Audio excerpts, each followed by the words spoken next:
دوستو، بال کیا ہے اور یہ کون ہے اور یہ کیسے ہمارے معاشرے میں سرائیت کر چکا ہے؟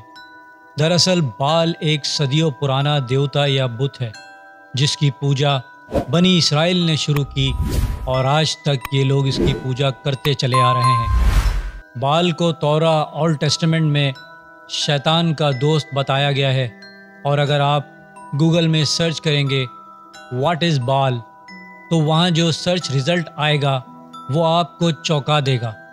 لکھا ہے Baal god worship many ancient Middle Eastern communities, اور ایسا مانا جاتا ہے کہ مکہ کا سب سے بڑا بت ہبال بھی یہی بال بت تھا۔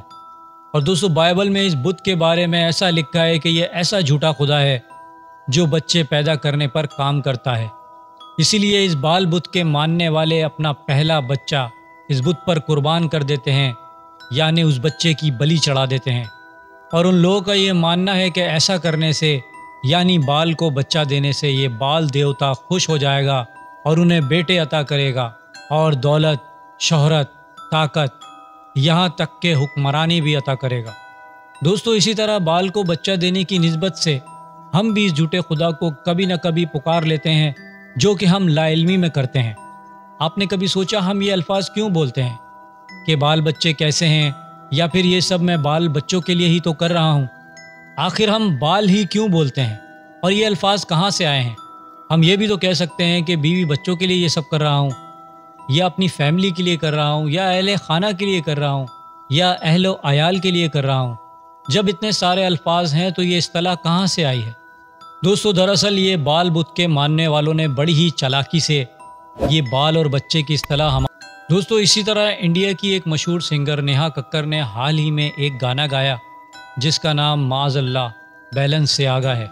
جب بھی آپ یہ الفاظ بولیں تو اللہ سے پناہ مانگیں اور معاذ اللہ ضرور بولا کریں، کیونکہ معاذ اللہ یہ الفاظ انتہائی کفریہ ہیں اور ہم لا علمی میں اقرار کر رہے ہوتے ہیں کہ معاذ اللہ بال از دا کنگ، یعنی بال ہی بادشاہ یا خدا ہے، معاذ اللہ۔ دوستو، معاذ اللہ بیلنس سے آگا لیٹن زبان کا لفظ ہے۔ جب آپ گوگل ٹرانسلیشن میں لیٹن ٹو انگلش کر کے بیلنس سے آگا کو سرچ کریں گے تو آپ حیران اور پریشان ہو جائیں گے کہ کس طرح شیطان کو ماننے والے اپنے جھوٹے خدا بال کو ہر شخص کی زبان سے بلواتے ہیں۔ She goes Balenciaga. Balenciaga. I'm a baller. اور ہم لا علمی میں کفر کے مرتکب ہو جاتے ہیں، کیونکہ بیلنس سے آگا کا ترجمہ ہے کہ بال از دا کنگ، معاذ اللہ، یعنی بال ہی خدا یا بادشاہ ہے۔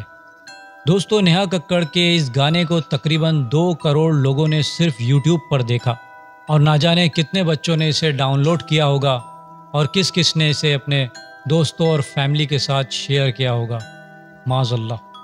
دوستو، معاذ اللہ بیلنس سے آگا کے نام پر پورا ایک برانڈ بنا دیا گیا ہے جو بچوں کے کپڑے اور دوسری چیزیں بناتی ہے، اور ان لوگوں نے اس بال بت کی پوجا اور شیطان کو خوش کرنے کے لیے اس برانڈ کو بنایا ہے۔ آپ خود یہ دیکھ سکتے ہیں کہ کیسے یہ اپنی مصنوعات کی رونمائی کر رہے ہیں کہ ایک چھوٹی بچی کے ہاتھ میں ایک ٹیڈی بیئر ہے جس نے وہ لباس پہنا ہوا ہے جو کہ پورن اسٹار پہنتی ہیں، جس سے یہ صاف ظاہر ہوتا ہے کہ یہ لوگ چائلڈ سیکریفائسز میں یقین رکھتے ہیں، کیونکہ یہ لوگ سمجھتے ہیں کہ ان کاموں سے ان کو شیطان کی خوشنودی حاصل ہوگی، جیسے یہ پچھلے زمانے میں اپنے بچوں کی بلی اس بال بت کے آگے پیش کرتے تھے۔ یہ لوگ آج بھی اس ترقی کے دور میں ایسے گھنونے عمل کرتے ہیں جو کہ اب پوری دنیا کے سامنے آ چکے ہیں، مگر پھر بھی ایسے گھنونے کاموں کے لیے انہوں نے ڈارک ویب جیسی ایک الگ ہی دنیا بنائی ہوئی ہے جس میں یہ لوگ ایسے گندے کام کرتے ہیں۔ دوستو، یوٹیوب کی گائیڈ لائن مجھے اجازت نہیں دیتی، ورنہ میں ان کی شیطانی رسمات و حرکات آپ کو دکھاتا کہ کس طرح سے یہ آج بھی بچوں کی قربانی اس بال بت کے سامنے پیش کرتے ہیں۔ آپ دیکھیے کیسے یہ لوگ بچوں کے کارٹون، فلموں اور گانوں میں اس بال نامی بت کو پرموٹ کر رہے ہیں، اور ہم لا علمی میں اس بال نامی بت کے برانڈ کے کپڑے بھی پہن لیتے ہیں اور معاذ اللہ گانے بھی گنگنا لیتے ہیں۔ دوستو، یہ سب علم نہ ہونے کی وجہ سے ہوتا ہے، کیونکہ یہ بالکل ایسا ہی ہے کہ ہم کھانا کھائیں جبکہ ہمیں معلوم ہی نہیں کہ یہ حلال ہے یا حرام، کیونکہ ہمیں علم نہیں ہوتا۔ اگر ہمیں علم ہو جائے تو ہم کبھی بھی وہ حرام چیز نہ کھائیں۔ اسی لیے ایسے ناموں اور کاموں سے خود بھی بچیں اور اپنے دوستوں اور رشتہ داروں کو بھی آگاہ کریں، اور اگر یہ کچھ نہیں کر سکتے تو میری یہ ویڈیو ہی ان سب لوگوں تک پہنچا دیں تاکہ وہ بھی اس بال نامی بت جو کہ یہودی یعنی بنی اسرائیل کا جھوٹا خدا ہے اس سے بچ سکیں۔ بنی اسرائیل ایک ایسی قوم ہے جس پر اللہ سبحانہ و تعالیٰ نے لعنت کر دی ہے، اور حضرت موسیٰ علیہ السلام نے بھی بد دعا کر دی ہے، اسی لیے یہ قوم آج تک بھٹکی ہوئی ہے۔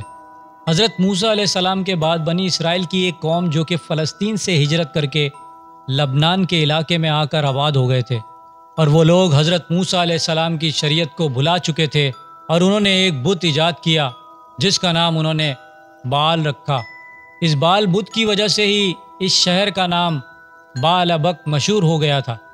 بنی اسرائیل کے لوگ کفر و شرک میں اس قدر ڈوب چکے تھے کہ اللہ سبحانہ و تعالیٰ کے دین کو چھوڑ کر اپنے اس جھوٹے خدا بال بت کی پوجا کرنے لگے تھے۔ یہ بت سونے کا بنا ہوا تھا، بلکہ ویسا ہی جیسا سامری جادوگر نے حضرت موسیٰ علیہ السلام کی غیر موجودگی میں سونے سے بنایا تھا۔ اس بت کا قد 20 گز لمبا تھا اور اس کا منہ گائے کے منہ کی طرح کا تھا۔ اس کی خدمت کے لیے اس کے مندر میں 400 خادم مقرر تھے۔ ان خدام کے بارے میں یہ بھی ملتا ہے کہ وہ سب ایسی خواتین ہوتی تھیں جن کا کردار اچھا نہ ہوتا تھا۔ اس بال نامی بت کے مندر میں پوجا کے ساتھ ساتھ بچوں کی بلی بھی چڑھائی جاتی تھی، اور شیطان یا بال بت کو خوش کرنے کے لیے کھلے عام رسمی زناکاری بھی ہوتی تھی۔ یہ سب حرکات کر کے یہ لوگ سمجھتے تھے کہ ان کے معاشرے میں خوشحالی آئے گی، اور یہ بال دیوتا انہیں اولاد، دولت، طاقت اور حکمرانی عطا کرے گا۔ مگر جب اس قوم نے کفر و شرک کی تمام حدیں پار کر دی تھیں، تب اللہ سبحانہ و تعالیٰ نے ان کی ہدایت کے لیے حضرت الیاس علیہ السلام کو نبی بنا کر اس قوم کی طرف بھیجا۔ حضرت الیاس علیہ السلام کا ذکر سورہ الصافات کی آیت نمبر 123 سے لے کر 130 میں یوں کیا گیا ہے، اور الیاس بھی پیغمبروں میں سے تھے۔ جب انہوں نے اپنی قوم سے کہا کہ تم ڈرتے کیوں نہیں؟ کیا تم بال کو پکارتے اور اسے پوچھتے ہو، اور سب سے بہتر پیدا کرنے والے کو چھوڑ دیتے ہو، یعنی اللہ کو، جو تمہارا اور تمہارے اگلے باپ دادا کا پروردگار ہے؟ تو ان لوگوں نے ان کو جھٹلا دیا، سو وہ دوزخ میں حاضر کیے جائیں گے۔ ہاں، اللہ کے بندگان خاص مبتلا عذاب نہیں ہوں گے، اور ان کا ذکر خیر پچھلوں میں باقی چھوڑ دیا کہ آل یاسین پر سلام۔ دوستو، ان آیات کی تفسیر کے مطابق حضرت الیاس علیہ السلام کی قوم نے ان کو جھٹلا دیا تھا، اور وہ قوم واضح و نصیحت کے باوجود ایمان نہ لائی، اور اپنے اس کفر و شرک کے عمل میں آج تک لگی ہوئی ہے، اور اس کو نئے سے نئے طریقے سے اپڈیٹ کرتی جا رہی ہے۔ دوستو، امید کرتا ہوں میری ویڈیو سے آپ کی معلومات میں اضافہ ہوا ہوگا اور کچھ نیا جاننے کو ملا ہوگا۔ اگر میری ویڈیو آپ کو اچھی لگی ہے تو میری ویڈیو کو لائک کریں، میرے چینل کو سبسکرائب کریں اور بیل آئیکن پہ بھی کلک کر دیں۔ اب میں ملوں گا آپ کو ایک ایسی انفارمیٹیو ویڈیو کے ساتھ، تب تک کے لیے اللہ حافظ۔